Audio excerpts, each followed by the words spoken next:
महागठबंधन या India block या फिर एनडीए के टिकट की प्रत्याशा में है और उनका टिकट कटता है, वैसे लोगों को आप एडजस्ट नहीं करेंगे? सवाल ही नहीं है। दूसरे के घर का निकाला हुआ कचरा उठाने के लिए हम यहाँ नहीं बैठे हैं। एनडीए का जाना तो तय है। जो जिस फॉर्मेशन में एनडीए अभी है, ये संभव ही नहीं है कि ये इसी फॉर्मेशन में वापस आ जाए। तो आप मान लें कि आप वोट कटवा है? ना बिल्कुल वोट कटवा है। वो तो जब लालटेन को वोट के दिन ऑन किया जाएगा तो पता चला कि इसमें किरासन तेल है ही नहीं है। कि जिसकी जितनी आबादी है उस समाज से उतने काबिल लोगों को निकालकर जगह दिया जाएगा, वोट दे या ना दे। बस बिहार कॉन्क्लेव हम सुबह से कर रहे हैं और सुबह से कई मेहमान हमारे पास आ चुके हैं, लेकिन आखिरी जो हमारा सेशन है वो बेहद खास मेहमान प्रशांत किशोर हमारे साथ हैं।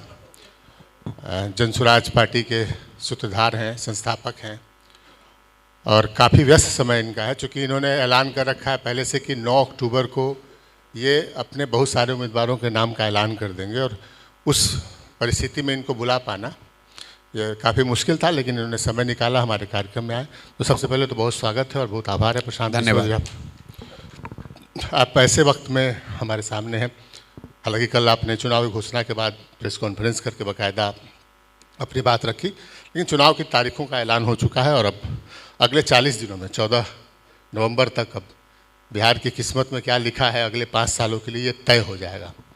तो ऐसे मोमेंट में जनसुराज को आप कहाँ पाते हैं, कहाँ देख रहे हैं? अब तो जो आपको करना था वो कर चुके हैं, अब तो आखिरी मोमेंट है, आखिरी फैसले का वक्त आ गया है। जनसुराज को कहाँ पा रहे हैं, खड़ा देख रहे हैं आप? जनसुराज को लोगों के दिल में देखते हैं,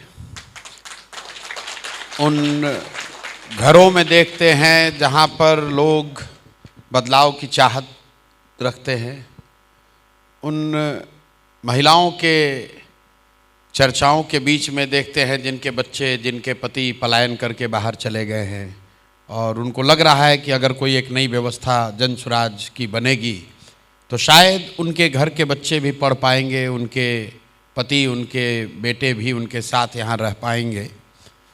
लेकिन जब आप बहुत लंबे समय तक इस तरह की होपलेसनेस की स्थिति में रहते हैं, कठिन परिस्थिति में रहते हैं और सामने आपको रास्ता दिखता भी है, तो आपको अपनी आँख पर यकीन नहीं होता है, अपनी सोच पर यकीन नहीं होता है।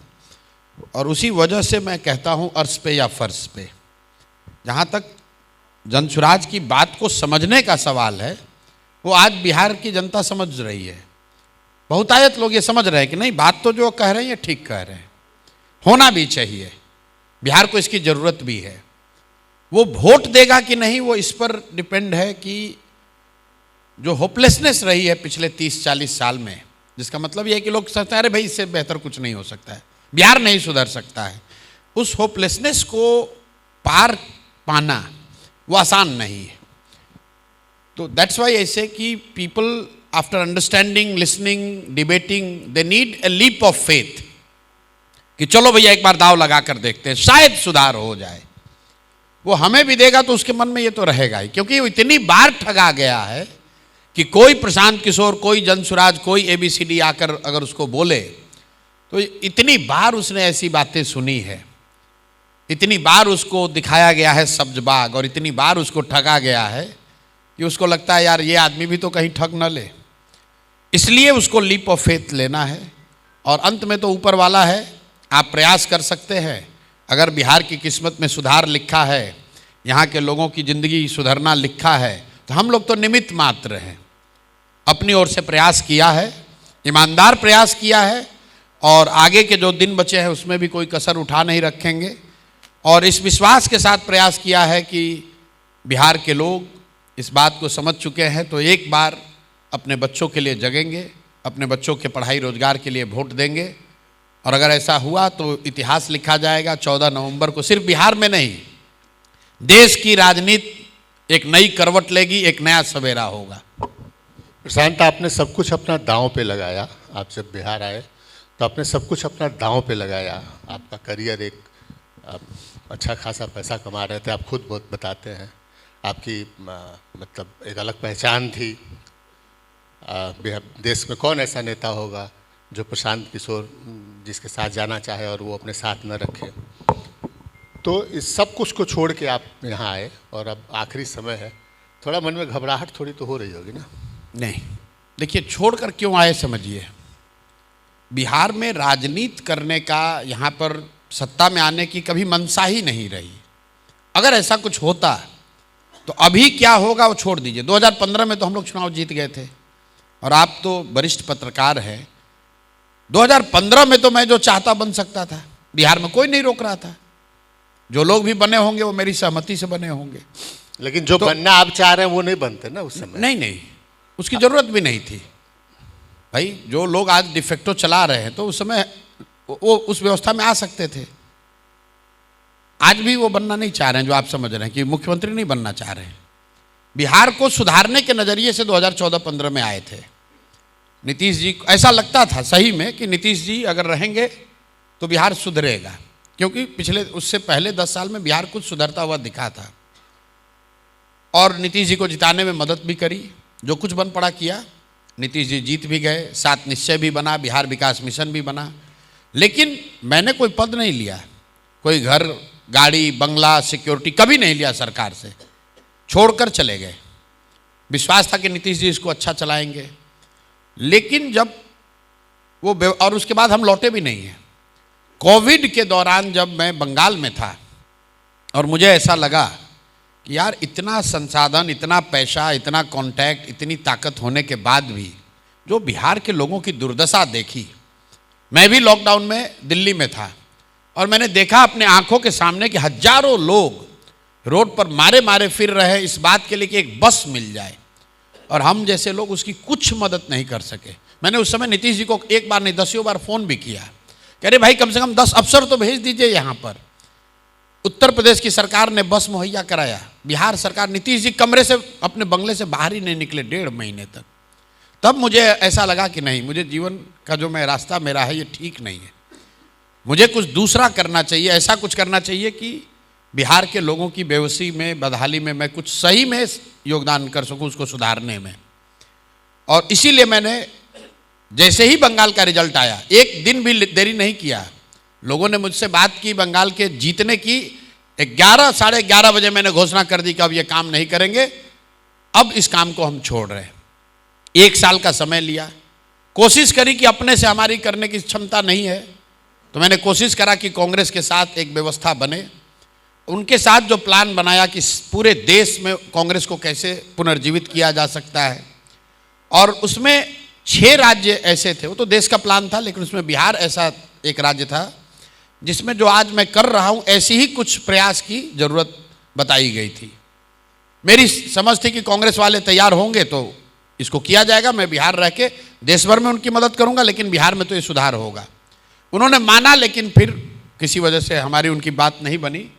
तो मुझे लगा भाई देश भर में तो हम कर नहीं सकते, तो चल के बिहार में कर रहे हैं।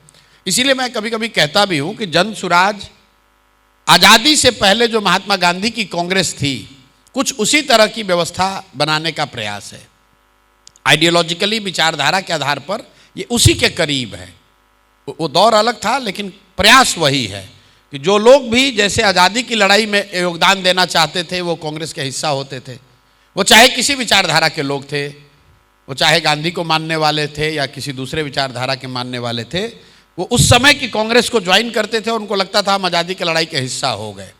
तो मेरा पूरा प्रयास ये है कि जनसुराज ऐसी व्यवस्था बने जिसमें जुड़कर लोगों को ये लगे कि हम इसमें जुड़े हैं तो बिहार के विकास में मैं कुछ योगदान कर सकता हूं। और उस व्यवस्था को बनाने में पिछले 3 साढ़े 3 साल जितनी शक्ति भगवान ने मुझे दी है, मैंने ईमानदारी से कोशिश की है और आगे भी करेंगे। एकदम परफेक्ट हो जरूरी नहीं है, बहुत गलतियां हुई होंगी, लेकिन नियत एकदम साफ है, इस व्यवस्था को बनाना है। परीक्षार्थी चाहे जितनी भी तैयारी कर ले, लेकिन परीक्षा की घड़ी आती है तो बेचैनी होती है। बिल्कुल बेचैनी है। जो विद्यार्थी पढ़ता है उसको परीक्षा से डर लगता है। जो बच्चे पढ़ते नहीं हैं उनको क्या डर है? उनको क्या डर है? तो गेस्ट पेपर पढ़ा गया ऐसे घूम के, नंबर चाहे 40 है या 60 है, तो बिल्कुल हम लोग को डर लगता है। डर लगता है, एंग्जाइटी होती है। किसी ने कहा आप थकते हैं कि नहीं? मैंने बिल्कुल थकते हैं। हम कोई मोदी जी थोड़े ही है कि नहीं थकेंगे, रोज थकते हैं। सुबह उठते हैं, उठने की इच्छा नहीं होती है। 3 साल से यही रूटीन फॉलो किए जा रहे हैं। कई बार ऐसा होता है बुखार लगा हुआ है, मन होता है ना उठे, फिर भी उठना पड़ता है। संकल्प है कि भाई करना है इस काम को, थकते भी हैं, मन से भी, शरीर से भी, लेकिन जो एक बार बात कह दी उसको करना है तो कर रहे हैं। डर बिल्कुल लगेगा, क्यों नहीं लगेगा। 3 साल 3.5 साल मेहनत की है और ये डर है। डर इस बात का नहीं है कि हमको कोई पद मिलेगा कि नहीं मिलेगा, वो तो ऐसे भी नहीं लेना है। डर इस बात का है कि बिहार की ये जो दुर्दशा है, जो 30-35 साल का काल है, कालखंड रहा है, ये सुधार 25 से शुरू होगा कि कुछ और महीने और वर्ष रुकने पड़ेंगे। अगर 25 में नहीं पूरा होता है तो देखिए, हमारे और जनसुराज के लिए उस पर कोई बहुत फर्क नहीं पड़ेगा। मान लीजिए कि कल रिजल्ट अच्छा नहीं आया तो बहुत सारे नेता जो आज जनसुराज में जुड़े हुए छोड़कर चले जाएंगे, लेकिन जिस समय मैंने जनसुराज को शुरू किया था तब तो एक भी नेता नहीं था, तो उसके मुकाबले तो ज़्यादा ही नेता हमारे साथ रहेंगे। हमारी जिंदगी पर क्या फर्क पड़ेगा। हम कोई ऐसा तो है नहीं कि हमारे पास अभी सरकारी सुरक्षा है वो हट जाएगी, हम कोई सरकारी वेतन दरमाहा लेते हैं, हमको कोई फर्क नहीं उससे। हमने 10 साल अपने जीवन का इस बात के लिए लगाया है, तय किया है कि 10 साल तो जरूर देंगे कम से कम। और मेरा विश्वास है कि अगर 3 साल में ये व्यवस्था इतनी बड़ी हो गई है तो निश्चित तौर पे 10 साल में बिहार को सुधार कर दिखाएंगे, कहीं उसमें आगे पीछे होने की जरूरत नहीं है। चुनाव की घोषणा हो चुकी है, आपने पहले ही ऐलान कर रखा था कि हम 9 अक्टूबर को अपने कैंडिडेट्स के नाम का ऐलान करेंगे, तो 9 अक्टूबर को करने जा रहे हैं आप? बिल्कुल, जो बात एक बार कह दी वो कह दिया, पीछे नहीं हटते। कितने कैंडिडेट्स का ऐलान करेंगे नाम? मुझे लगता है कि 100 से ज़्यादा उम्मीदवारों की घोषणा होगी। मतलब सिर्फ खाना पूर्ति नहीं करेंगे कि 10 कर दिया या 20 कर दिया, मतलब आधे के आसपास तो जरूर होना चाहिए। प्रशांत, एक आरोप आप पर ये लग रहा है भी इन दिनों की जिन लोगों ने जनसुराज को खड़ा किया शुरू दौर में आपके साथ हुए, उनको आप भूलते जा रहे हैं, नए लोग जुड़ते जा रहे हैं, और जिन लोगों ने तैयारी की चुनाव की, जो लोग आपके साथ लगे रहे हैं, उनको आप अब उनकी ओर देख नहीं रहे हैं। ये और अब नए लोग जो है वो देखिए, 200 कल 9 तारीख को 100 के आसपास सीट अनाउंस होगा। आप देखेंगे कि उसमें 80-90 लोग वही होंगे जो मेरे साथ पदयात्रा के टाइम से जुड़े हुए हैं। कोई नया आदमी, बहुत इक्का दुक्का कोई हो सकता है। दल है, नए लोगों का आना रुक नहीं सकता है, रुकना चाहिए भी नहीं। लेकिन बहुतायत लोग वही हैं जो साल, 1.5 साल, 2 साल, 3 साल से हमारे साथ पैदल चले हैं। रोज अभी पिछले 3 दिन से बहुत लोग संपर्क कर रहे हैं, और आप लोगों ने बहुत आकलन लगाया था कि उस दल का टिकट कटेगा, वहां से गठबंधन नहीं रहेगा तो लोग हमारे पास आ जाएंगे। अभी लोग आते, हम उनको क्या कह रहे हैं कि 3 वर्ष से कहाँ थे भाई? जिस दिन हम आपके गांव पंचायत से पैदल गए थे तब तो आपने हमको नहीं पूछा, और बिल्कुल मुंह पे कहते हैं, कोई लाग लपेट नहीं। आप तो किसी दूसरे दल का झंडा उठाकर घूम रहे थे, अब आना है, आइए, स्वागत है, लेकिन फिर अगले 3 साल के लिए मेहनत के लिए, 2 साल के लिए तैयार होइए। जो साथी हमारा जब हम अकेले चल रहे थे, जिस साथी ने कंधा लगाया, वो कमजोर हो सकता है पैसे से, साधन से, व्यक्ति से, लेकिन वही तो मेरे साथ खड़ा था, तो मैं उसको कैसे छोड़ दूंगा। तो मतलब जो लोग अभी महागठबंधन या इंडिया ब्लॉक या फिर एनडीए के टिकट की प्रत्याशा में है और उनका टिकट कटता है, वैसे लोगों को आप एडजस्ट नहीं करेंगे? सवाल ही नहीं है। ये बात मैं बहुत दिनों से कह रहा हूं, लेकिन लोगों को लगता है कह न रहे, देखिएगा ना, लास्ट में मैनेज कर लेंगे। हमको कोई मैनेज नहीं कर सकता है, मतलब हमको कोई मैनेज नहीं कर सकता है। हम मैनेज होने के लिए नहीं पैदा हुए। कुछ तो मैनेजमेंट करिए, कुछ तो एडजस्टमेंट करिएगा ना। देखिए, अपवाद हर चीज का है। 2, 4, 5 लोग अगर बहुत अच्छे लोग कोई हैं, किसी वजह से छूट गए हैं, आए, उनका स्वागत है, लेकिन दूसरे के घर का निकाला हुआ कचरा उठाने के लिए हम यहां नहीं बैठे हैं। और हमने, अगर आप रणनीति के तौर पर भी देखिए तो बंगाल में जिसकी बड़ी चर्चा होती है, बंगाल में मैंने सैकड़ों नेताओं को टीएमसी से किनारे कर दिया और वो सारे लोग भाग कर गए भाजपा में। पूरे देश की मीडिया ने बताया कि अमित शाह इतने बड़े रणनीतिकार हैं, पूरा टीएमसी को तोड़ दिया, सारे टीएमसी के नेता भाग गए, जितना कचरा उठा के ले गया सब हार गया। हम नए लोगों को लड़ाए, 100 से ज़्यादा लोगों को लड़ाए, सब जीत कर आ गया। तो हम इतनी समझ तो हमको है कि दूसरे का निकाला हुआ घर का कचरा हम नहीं लेंगे, लेकिन उस कचरे में कुछ किसी का सोना का बाली भी गिरा हुआ है तो 1-2 हो सकता है, वो देखेंगे, उसको उठाया जाएगा। उस पर नजर बनी रहेगी, नजर बना के रखे हुए हैं। कचरा हटाते हटाते अगर आप सोना और हीरा को बाहर निकाल रहे हैं तो उसको तो हमारा काम है उठा लेना। वो उठाएंगे, जरूर उठाएंगे। प्रशांत, आप देख रहे हैं, आप गौर से देखते हैं आंकड़ों में और इन चीज़ों में आपसे बेहतर कौन जानेगा। आप देख रहे हैं कि 2 ध्रुवीय लड़ाई बिहार में होती रही है। पिछली बार भी चिराग पासवान एक तीसरा कोण बना रहे थे, लेकिन वो किस हद तक बना पाए वो बेहतर आप जानते हैं। यहाँ तीसरा कोण आप बना पाएंगे, सक्सेसफुल होंगे, इसका कितना भरोसा है आपको? देखिए, एक तो है परसेप्शन और असेसमेंट, भविष्यवाणी, मेरा आकलन क्या है, उसको एक बार को किनारे छोड़ दीजिए। आप आंकड़ों पर ही आ जाइए, क्योंकि आपने कहा आंकड़े।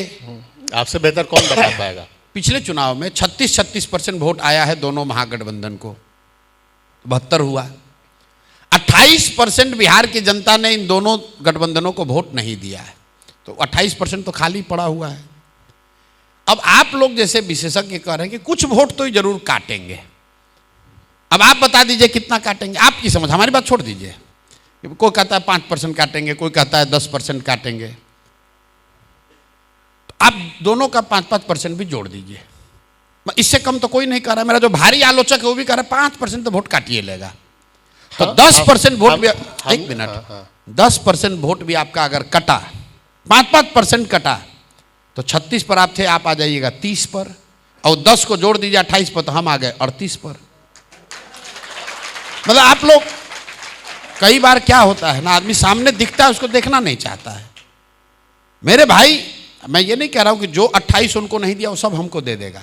बात डिनोमिनेटर की हो रही है कि क्या स्पेस है कि नहीं।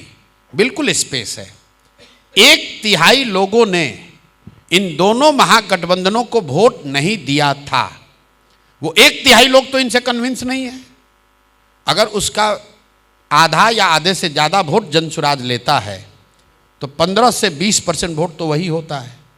उसके बाद लोग कहता है भैया MY समीकरण महागठबंधन को वोट दे रहा है। हम पूछते अच्छा ये बताओ यादव हमको 2-4 वोट देगा कि नहीं देगा। आप जैसे विशेषज्ञ बताते हैं ना 2-4 देगा, तो हम कहते बहुत हम खुश हैं। अगर 2-3 यादव हमको, जनसुराज को, यादव समाज के लोग, हम ये मानते नहीं, लेकिन आप लोग का आकलन कि 2-3 यादव समाज के लोग जनसुराज को वोट देंगे, तो भैया 2-3 यादव, अगर 10 में 2-3 यादव हमको वोट दे रहा है तो 30% यादव का वोट, मतलब 4.5% खाली यादव का वोट हो गया जनसुराज को। अगर 2-3 10 में मुसलमान जनसुराज को वोट दे रहा है तो 4% वोट हो गया। आप उस वोट को अगर निकाल दीजिएगा तो जदयू महागठबंधन के पास क्या बचेगा? 36 में से ये 2-3%, मतलब 20% यादव और 20% मुसलमान हटा दीजिए तो क्या बचेगा? राजनीतिक गणित तो मैथमेटिक्स तो होते हैं, राजनीतिक केमिस्ट्री की बात चीज होती है। अब देख लीजिए, अभी तो आपने बोला डाटा, अब परसेप्शन पाएगा तो फिर परसेप्शन पे जवाब देंगे। केमिस्ट्री की बात करिए। डेटा की जहां तक बात है, बिल्कुल मैं समझ रहा हूं कि ऐसा नहीं है, ये 2+2 थोड़ी होता है, लेकिन थियोरेटिकली अगर आप मुझे ये बताने की कोशिश कर रहे हैं कि स्पेस नहीं है, तो मैं डेटा के माध्यम से आपको बता रहा हूं कि स्पेस बहुत है। अब वो हर आदमी जनसुराज से जुड़ जाए, उसके लिए हमारे प्रयास की ज़रूरत है, जनसुराज के लोगों की प्रयास की ज़रूरत है। हम लोग का प्रोग्राम, हम लोग का प्रयास, हम लोग का आचार विचार, विचारधारा, हम लोग का कार्यक्रम, अगर उस पर जनता का विश्वास बना तो निश्चित तौर पर एक बहुत बड़ी जनमानस यहाँ ऐसी है जो दोनों गठबंधनों से अलग वोट करना चाहती है और कर रही है। उसको समेटने की ज़रूरत है। आप इस काबिल अभी पा रहे हैं, क्योंकि अब चुनाव अब सामने है, अब तो नॉमिनेशन की प्रक्रिया शुरू होने वाली है। आपको लग रहा है कि उस समेटा जाएगा? देखिए, दोनों हाथ से समेट लीजिएगा। मैंने आपको बताया कि जहाँ तक बात पहुँचने की है तो आप अपना सर्वे करा के देख लीजिए। 60% से ज़्यादा लोग कह रहे हैं कि बिहार में बदलाव होना चाहिए, वो चाहे किसी जाति का हो, किसी धर्म का हो। तो अगर 36% को वोट मिला है बराबर बराबर, उसमें 20% लोग हैं वो हिलता नहीं है, उसको कहना नहीं भाई हमको अपना ही दल चाहिए वो, लेकिन वो 20-22% से ज़्यादा नहीं है। 60% लोग ऐसे हैं जो बदलाव चाहते हैं। जो बदलाव चाह रहा है उसके पास 2 विकल्प है, या तो वो 15 साल के जंगल राज वाले लालू जी के राजद को वापस लेकर आए, या फिर जनसुराज की नई व्यवस्था पर दांव लगाए। अब जनता को तय करना है। एनडीए का जाना तो तय है, जो जिस फॉर्मेशन में एनडीए अभी है ये संभव ही नहीं है कि ये उसी फॉर्मेशन में वापस आ जाए। आप खुद जरा बताइए, कौन सा ऐसा बीजेपी का समर्थक है जो कहेगा कि बीजेपी का 75 से ज्यादा सीट इस बार आ जाएगा? 75 के नीचे तो आपको जाना ही जाना है। कह रहे 225। अरे भाई, कहने को तो आप 400 भी कहे थे लोकसभा में। कहना अपना मुंह है, कुछ भी कह दीजिए। मतलब अगर जमीन पर जो लोग असेसमेंट कर रहे हैं, कोई नहीं बता रहा है कि भाजपा 100 में 75 से ज्यादा जीत सकती है। 2 घटे, 4 घटे, 20 घटे, 15 घटे, मैं नहीं जानता हूं, लेकिन घटना ही घटना है। जितनी ताकत नीतीश कुमार की 2020 में थी, उसके मुकाबले आज कमजोर ही हुई है। अब एक फैक्टर आप लोग कह रहे हैं, उस समय चिराग फैक्टर था, इस बार वो नहीं है, तो इस बार जनसुराज है। इस बार जदयू की सीटों पर जनसुराज है। तो आप चिराग, आप समझिए, ऑल थिंग्स इक्वल, लॉजिक की बात कर लीजिए। तो आप मान लें कि आप वोट कटवा है? ना, बिल्कुल वोट कटवा है। पहले ही बता रहे हैं, आप सुनिए। अब लोग समझता है कि वोट कटवा कहेगा तो हम नाराज हो जाएंगे, हम तो बड़ा खुश होते हैं। हमने आपको पहले ही गणित समझाया कि हम 5-10% वोट अगर एनडीए का काट लें, 5-10% वोट महागठबंधन का काट लें, और जितने लोग पहले से विरोध में इनके थे उसके साथ जोड़ दें, तो 40-45% वोट होता है। तो हमको वोट काटने ही की तो जरूरत है। हम इनका वोट जोड़ने वाले थोड़े ही हैं, हम वोट इनका काटने वाले हैं। किसका? आप बताइए, हम जनसुराज इनका वोट जोड़ने का काम थोड़ी करेगा, हम इनका वोट कटवे न करेंगे भाई। लेकिन वोट आप काटेंगे तो एनडीए का काटेंगे, ऐसा परसेप्शन है। अब 2 बरस आप लोगों ने कहा कि हम महागठबंधन का काट रहे हैं। कहाँ फेल ना हो गया? आप ही लोग ना बोले कि भाजपा का बी टीम है, महागठबंधन का वोट काट रहे हैं। अब आप लोग कह रहे हैं एनडीए का काट रहे हैं। लालटेन में तेल कहाँ निकला? आप तो निकाल रहे थे। आपको ये कैसे पता है? हम देख रहे हैं। आपके पास तो लालटेन है नहीं। वो तो जब लालटेन को वोट के दिन ऑन किया जाएगा तो पता चला कि इसमें किरासन तेल है ही नहीं है। और लालटेन जिसका है उसके पास तो किरासन तेल है नहीं, उस उम्मीद में बैठा हुआ है कि भाजपा के डर से ही अपने आप हमारे किरासन लालटेन में आ जाएगा। तो जिस दिन वोटवा पड़ेगा तो जाके देखेगा, अरे बाप रे, ये तो लालटेन आधा खाली हो गया है, नीचे टंकी। तब भुक भुका के बंद हो जाएगा, खाली नहीं होगा, ये हम आपको स्वीकार कर लेंगे।